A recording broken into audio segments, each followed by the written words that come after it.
Tahniah kepada penyimpan di ASB kerana ASB telah mengumumkan dividen sebanyak 5.75% untuk tahun 2025. Jom saya tunjukkan prestasi ASB dan emas untuk tahun 2025. Jika anda miliki RM100,000 dalam ASB sejak Januari 2025 dengan dividen sebanyak 5.75%, anda akan dapat keuntungan sebanyak RM5,750. Dan ketahuilah, nilai ini belum lagi tolak kadar inflasi tahunan. Manakala jika anda tukarkan RM100,000 kepada aset emas pada 1 Januari 2025, anda akan dapat sekitar 244 gram.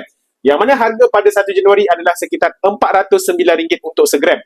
Hari ini, jika anda nak jualkan semula emas tersebut, anda akan dapat jual dengan harga sekitar RM583 segram selepas tolak spread value. Jadi anda akan dapat sebanyak RM142,000.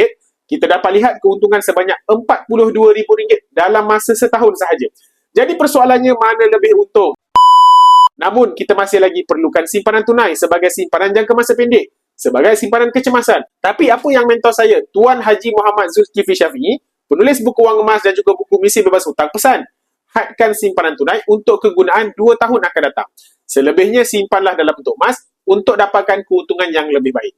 Untuk yang nak tukarkan sebahagian daripada simpanan ASB dalam bentuk emas, anda boleh isi form di bawah. Saya akan bimbing anda dengan langkah mudah dan cara yang terbaik.